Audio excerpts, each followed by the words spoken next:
Assalamualaikum warahmatullahi wabarakatuh. Bertemu lagi dengan saya, Panji Lambang Satria di channel ATLM Kota Malang. Pada kesempatan kali ini, kita akan melakukan pemeriksaan hepatitis B virus atau HBV DNA menggunakan metode PCR polymerase chain reaction. Bagaimana sih prosedurnya? Ayo, ikuti saya.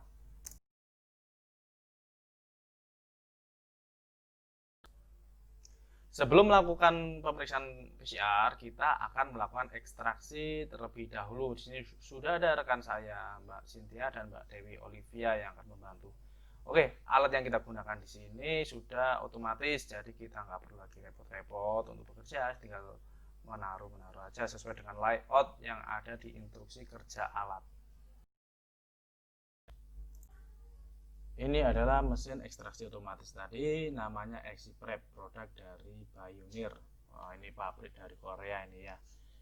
Alat ini akan mengekstraksi DNA maupun RNA sebuah spesimen. Nah, spesimen yang bisa digunakan antara lain whole blood, serum, plasma maupun swab. Tapi pada pemeriksaan HBV DNA kita menggunakan spesimen serum.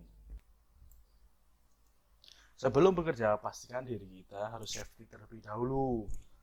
Seperti apa? Kita harus menggunakan APD, alat pelindung diri, misalkan seperti masker, meskipun virus hepatitis B ini tidak menular melalui udara, melainkan penularan melalui kontak. Oleh karena itu, pertama kita bisa menggunakan handscoon untuk meminimalisir langsung kontak dengan tangan kita, seperti itu. Setelah handscoon apa? Kita bisa menggunakan jas laboratorium atau skoret ya. Di sini untuk menghindari atau meminimalisir misalkan ada cipratan atau apa tuh biar tidak menempel di baju kita, biar menempel di alat pelindung diri ini. Setelah itu kita akan menyiapkan alat dan bahannya.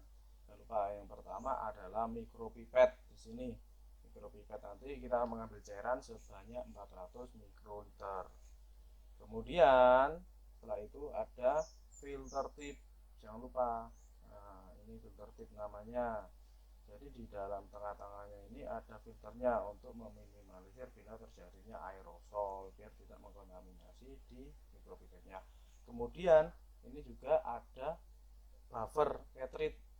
Nah, buffer cartridge ini bawaan dari reagennya ya. Situ kemudian kita siapkan juga adalah spesimen yang akan kita uji. Kemudian yang kita siapkan lagi adalah sampel loading tube. Di sini di dalam sampel loading tube ada IPC, internal positive control. Jadi fungsi dari IPC ini untuk mengetahui validitas dari pekerjaan kita.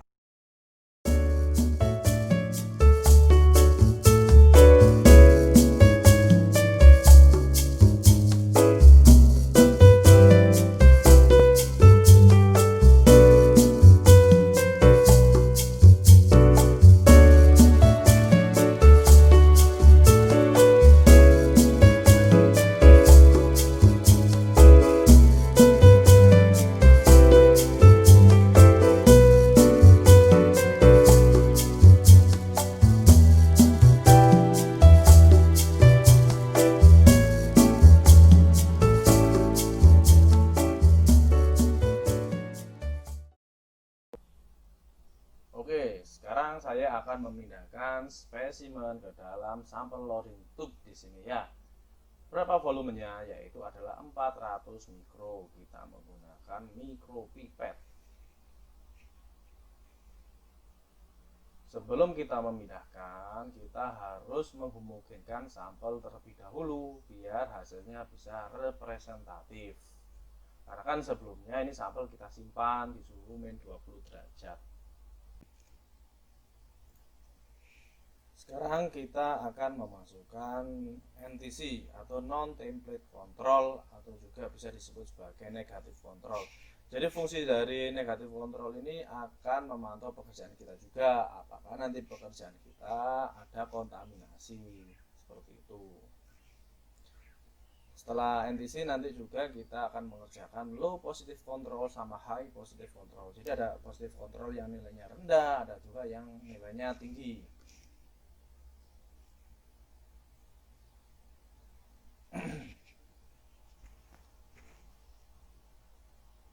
Nah, Ini warna biru ini adalah LPC, low positive control. Jadi kita ambil 5 mikro. Sebelum itu kita homogenkan dulu ya, bisa dengan up down menggunakan pipet.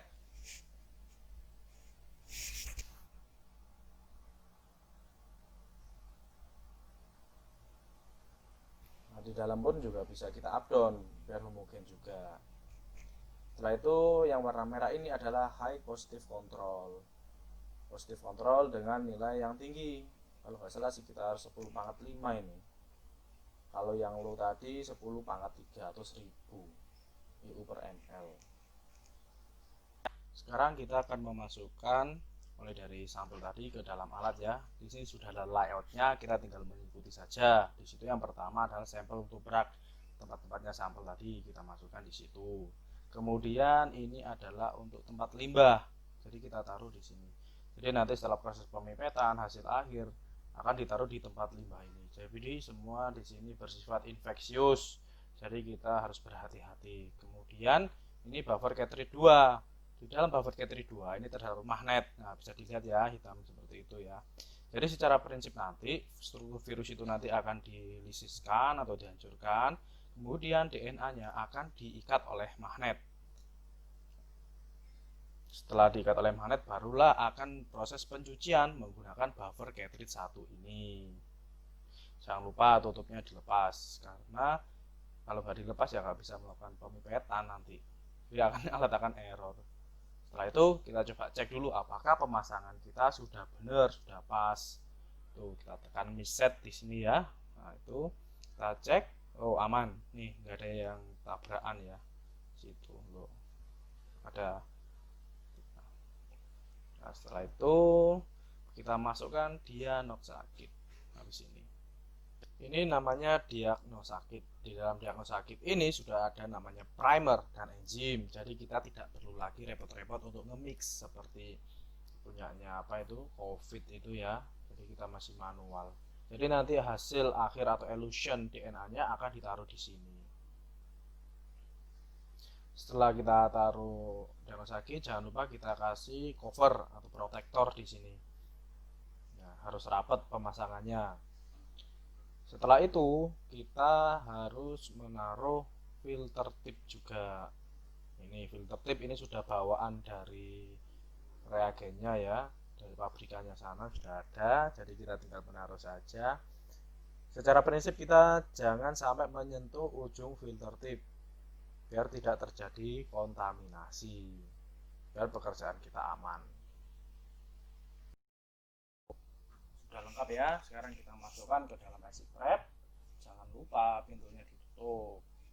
Setelah itu saya akan mengoperasikan alat IC prep ini melalui sistem yang ada di ruang sebelah, namanya Excitation Manager. Jadi di dalam unit komputer itu ada software, dia bisa mengoperasikan IC prep, alat untuk ekstraksi, dan alat PCR-nya. Sekarang kita akan masuk ke ruang PCR untuk mengoperasikan IC prep tadi. Nah, seperti apa caranya? Kita masuk aja. Jangan lupa kita selalu menggunakan APD ya. Kalau di sini kita cukup menggunakan handscoon saja atau sarung tangan, sudah cukup. Kita gunakan sarung tangan sesuai dengan ukuran tangan kita, biar dalam bekerja enak dan nyaman.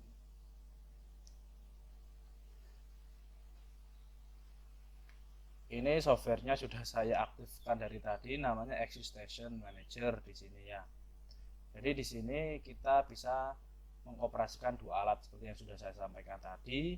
Kemudian di sini juga ada beberapa item yang harus kita isi. Yang pertama seperti lot number dari reagen, kemudian lot number dari IC prep tadi itu. Tapi di sini nama pasien saya tutup ya, karena ini sangat rahasia, nggak boleh ada yang tahu ini.